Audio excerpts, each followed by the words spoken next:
If you've been watching Raising Kenan this season, you probably noticed something interesting. Everyone is focused on Kenan, Rack, Marvin, Breeze, Unique, and Stefano. Every major conversation revolves around who is making the biggest move, who is planning the next betrayal, or who will control the streets of Queens. But while everyone is watching those characters, someone else has quietly been changing. That someone is JUKEBOX. And here's the thing that makes her so dangerous. She's no longer the loudest person in the room. She isn't trying to prove herself anymore. She's simply watching, listening, and learning. Sometimes the most dangerous person isn't the one holding the gun. It's the one standing quietly in the corner, while everyone else destroys each other. I honestly think Season 5 is laying the foundation for one of the biggest character transformations we've ever seen in the Power universe. And most fans aren't paying attention, because it's happening so slowly. Let's talk about why JUKEBOX might end up becoming the most dangerous person in Raising Kenan. One thing Raising Kenan has always done better than most crime dramas is show that monsters aren't created overnight. They're built piece by piece. Every betrayal, every disappointment, every loss, every person they loved. That's exactly what's happening with JUKEBOX. Earlier seasons showed a teenager trying to figure out who she was. Season 5 feels completely different. Now we're watching someone who's beginning to understand how cruel her world really is. The optimism she once had is disappearing, and every episode pushes her a little further away from the person she used to be. The biggest turning point recently was Lulu's death. For Marvin, that loss created rage. For Rack, it created another problem to solve. For Kenan, it became another lesson about how dangerous this life really is. But for JUKEBOX, it created silence. That's what stood out. She didn't explode. She didn't threaten revenge. She didn't start making emotional decisions. She simply carried the pain. Sometimes that's far more dangerous, because people who suppress grief often become unpredictable later. They stop reacting emotionally. Instead, they begin calculating everything. One of the strongest scenes this season involved Marvin and JUKEBOX talking after Lulu's death. It wasn't filled with dramatic speeches. It felt real. Two people trying to process something neither of them truly understood. Marvin wants revenge. JUKEBOX wants answers. Those are two very different things. Marvin is focused on today. JUKEBOX is thinking much further ahead. That difference matters. Another important moment came when JUKEBOX and Aisha finally accepted that their relationship couldn't continue. It wasn't because they hated each other. It was because they wanted completely different futures. That breakup may seem like a side story. I don't think it is. For JUKEBOX, it represents something much bigger. She keeps losing pieces of the life she wanted. First her music, then stability, now love. Each loss pushes her closer toward accepting that maybe she's never going to have a normal life. That's heartbreaking. But it's also exactly how someone begins embracing darkness. We've seen this pattern before throughout the Power universe. Characters don't suddenly wake up evil. They slowly stop believing they deserve happiness. Once that happens, their choices change. What also makes JUKEBOX different from everyone else is that she studies people. Look at Rack. Rack controls people through manipulation. Look at Marvin. He controls situations through violence. Look at Kenan. He's learning power through experience. JUKEBOX? She observes. She notices details. She remembers conversations. She sees weaknesses other characters ignore.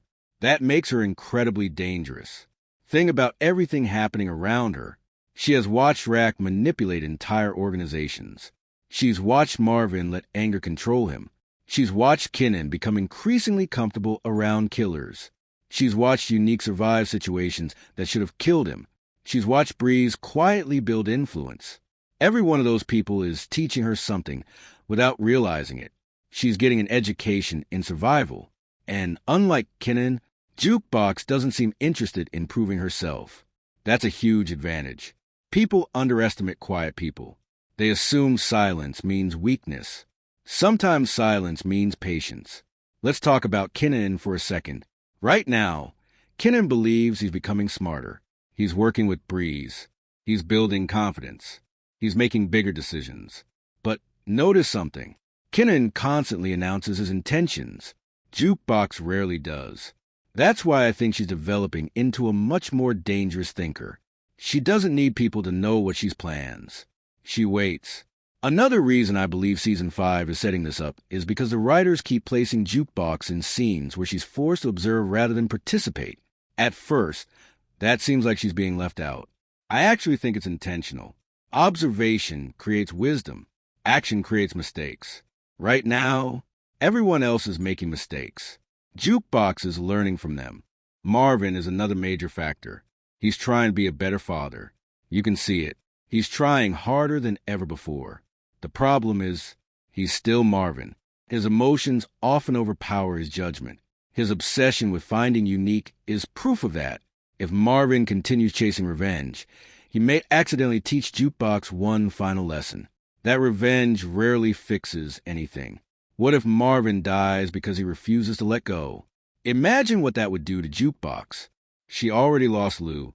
Losing Marvin, too, would completely change her outlook on life. At that point, she wouldn't have much left emotionally tying her to hope. That's when people become dangerous. Not because they become angry, because they become numb. There's a difference. Angry people make mistakes. Numb people make plans. I also think fans underestimate how intelligent JUKEBOX actually is. She's emotionally aware. She understands relationships. She notices when people are lying. She reads situations extremely well.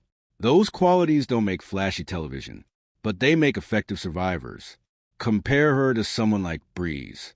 Breeze is intelligent, but he's also ambitious. Ambition creates visibility. JUKEBOX has almost no visible ambition right now. That's exactly why nobody sees her coming. Another interesting possibility is that JUKEBOX becomes a bridge between different sides of this conflict. She understands Marvin. She understands Kenan. She knows Rack. She understands the streets. She understands ordinary life, too. Very few characters have that perspective. That gives her options other people don't have. There's another subtle detail. JUKEBOX rarely lets emotions completely control her decisions anymore. Earlier seasons? Absolutely. Season 5? Not so much. She's becoming much more measured. That kind of emotional discipline is something almost nobody else possesses. Think about Rack. She's brilliant, but sometimes her pride gets involved. Marvin? His temper controls him. Unique? His confidence occasionally blinds him. Kenan? He's still inexperienced. Stefano? His ego is enormous. JUKEBOX?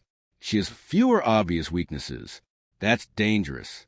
I also wonder if the writers are quietly preparing her for a much larger role later in the season. Right now, she's involved in personal stories. But eventually, every personal story collides with the criminal world. When that happens, her choices will matter far more than people expect. There's also the psychological side. JUKEBOX has experienced enough disappointment to understand that trust can disappear overnight. That's an important lesson. Once someone stops expecting loyalty, they become much harder to manipulate. Imagine if everyone around her begins turning against one another. Rack versus Stefano. Marvin versus Unique. Kenan caught between Breeze and his family, while everyone else chooses sides. What if JUKEBOX chooses herself? That would be completely believable. The Power universe has always rewarded characters who think independently. Go survived because he planned ahead. Tommy survived because he adapted. Kenan survived because he learned from everyone. JUKEBOX seems to be developing pieces of all three. That's a scary combination. There's also one final theory I keep coming back to. What if JUKEBOX becomes the only person who truly sees Breeze for who he is? Everyone else is focused on business. She may be focused on behavior.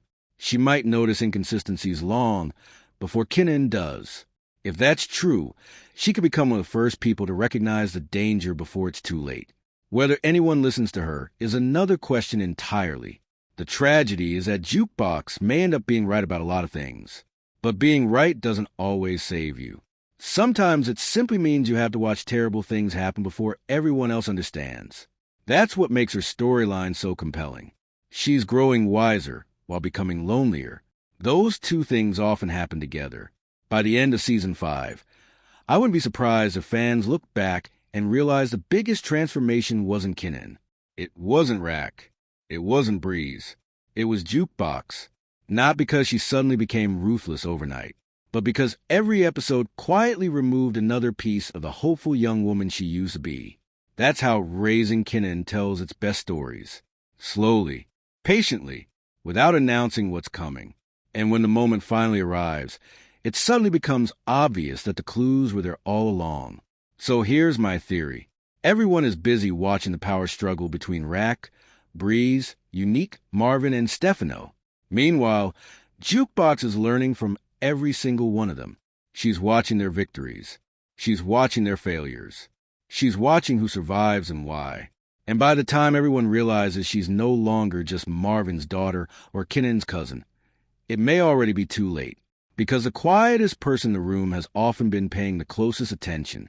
And in the world of Raising Kenan, the people everyone overlooks today are usually the ones nobody can stop tomorrow.